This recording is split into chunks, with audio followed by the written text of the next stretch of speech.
fazendo lá. Mas a questão é que esse racha entre o Belmonte e o Júlio, que, diga-se, não é um racha de que eles se odeiam. Eles conseguem conviver tranquilamente e conseguiram conviver ao longo desse ano todo inteiro sem problemas. Divergindo, sim, mas não pensem num, sei lá, Ataíde Gil Guerreiro e Carlos Miguel Aidar. Não foi nada, absolutamente nada nesse sentido. Hoje a gente comentou sobre isso no Duro Sul. Mas, pelo que dá para perceber, isso começou mais ou menos com o orçamento para o ano de 2025. Que foi bastante cruel com o futebol por causa do FIDIC, as amarras do FIDIC, e considerado pouco realista. Então isso é um negócio que o Belmonte, nas conversas internas, aparentemente não escondeu de ninguém, que ele considerava pouco realista o orçamento, e a gente está vendo que ele realmente foi descumprido com honras. E o que também não é exceção, porque isso aconteceu mesmo com orçamentos supostamente mais realistas ao longo de toda essa gestão. Inclusive, olha que coincidência, amanhã vai ser votado o novo orçamento. O Anotações vai publicar o orçamento? Ai, Só não vai publicar amanhã porque eu não vou conseguir diagramar para a edição de amanhã, mas vou tentar publicar ele para a edição de depois de amanhã, que vai falar justamente dos desdobramentos da reunião do orçamento. Esse é o problema de fazer um projeto sozinho. Eu tenho que cobrir a massa bruta do dia a dia e colocar as coisas adicionais. Tanto é que a edição de hoje veio com o balancete de setembro.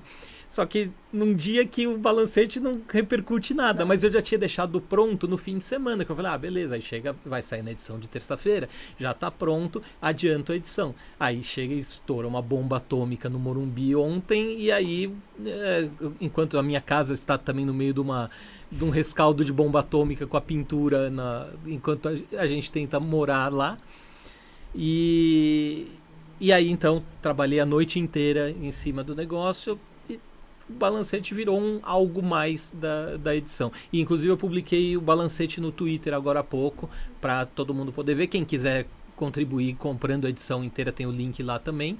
Mas o balancete em si, que é a informação que o São Paulo deveria tornar pública, tá lá para o pessoal poder ver. É que agora tá atrasado, é um balancete de setembro, ele foi disponibilizado para os conselheiros em meados do mês passado, então já faz coisa de um mês, e só agora que eu consegui publicar. Esse não teve a ver com a questão de não ter braços para fazer, foi mais porque demorei para ter acesso, porque as pessoas têm muito medo de compartilhar as coisas. Porque vão saber que fui eu. Não, eu vou rediagramar completamente. Mas podem... Não tem jeito. Mas é muito doido, né? Como chega isso para você, porque... ninguém tem acesso. Exatamente. Eu só vejo o balancete no Anotações. É que eu também não assino outras. Eu acho que nem tem, né, outro jornal segmentado de São Paulo. Mas eu não sou uma pessoa que costuma ler tantas coisas. Porque como eu leio Anotações, eu já fico, né, abastecida de todas as informações. Mas é que o balancete é um documento que ele é relativamente comprido. Comprido, no caso.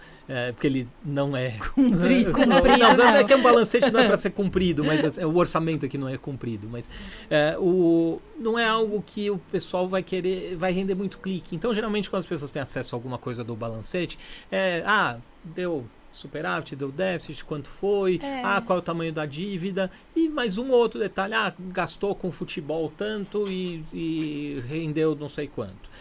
Isso é suficiente. Eu acho que o documento tem que estar completo. Tanto é que os balancetes que eu publicava no ano passado, eu colocava basicamente as tabelas de número, porque não tinha acesso aos textos que funcionam mais ou menos como uma nota explicativa, ou como muitas notas explicativas. Esse ano eu passei a ter acesso a isso também, então eu passei a colocar também. Só que é com muito atraso. O setembro é século passado já, ainda mais depois de tudo que aconteceu nesse último mês. Então, a gente vai sempre trabalhando 10 passos atrás da gestão, que está cada vez mais passos atrás dos concorrentes. E é esse trabalho de formiguinha que a gente vai fazendo para tentar ajudar o torcedor a entender um pouco mais do que acontece dentro do São Paulo. Então o orçamento foi o estopim para a rachadura dos dois. Teve algum adicional? A gente, desculpa, eu fui indo para outro lugar. Assim, teve algum adicional também? Sim, teve. Adicional, no Júlio Casares deve ter vários adicionais, né, que vem trazendo coisas ruins assim. Né? Eles também discordaram, divergiram no FIP de Cotia, que também é outra informação que circulou lá, assim, ninguém escondia isso. E então o Belmonte é líder de um grupo, um dos maiores grupos lá dentro, e e o grupo dele era contra o FIP. E o fato do grupo dele ser contra o FIP era um grande problema para o Júlio, porque, beleza, o Júlio conseguia até controlar uma boa parte do grupo dele para votar a favor, mas você perdeu um grupo ali que é basicamente 1/6 do conselho. E você ainda tem o pessoal da oposição, aí você tem outros grupos que são mais divididos e tudo mais, e aí você perdeu um cara da sua base, da sua principal base aliada, né? E aí, vamos ter que mudar. Por isso que o FIP não foi para votação. Já deveria ter ido. Não foi por quê? Porque eles sabiam que a chance de perderem era muito grande. É muito doido. Talvez as pessoas que não me entendam mal, tá, gente, quem vai escutar. Mas nesse caso, o Belmonte ainda ajudou a gente em alguma coisa? Sim. Dá pra dizer que o Belmonte ainda foi? Meu Deus, ele vai pegar esse corte e vai postar na internet. Pensar isso. Porque a gente passou xingando o Belmonte bastante tempo. O Belmonte, o problema do Belmonte, o Belmonte é isso, o Belmonte é aquilo. E aí, no final, antes dele sair, ele ainda ajuda alguma coisa? A questão é que o que a gente sempre tentou avaliar do Belmonte foi o trabalho dele. E que é irregular. Que era irregular. Que é irregular. Embora ele discorde disso, a gente sabe que ele discorda disso. Mas é aquela questão, e aí a Amanda pode falar melhor, que é questão de direito. Você tem várias interpretações e tudo mais. Então, você olha o estatuto, dá para dizer que o cargo é legal por causa disso. Eu já defendo que são 10 artigos que tratam disso em algum nível. Significa que quem fez o estatuto estava pensando, olha, vamos ter um profissional aqui. Então, é meio, como é que é o espírito da lei, né? Né, nesse caso,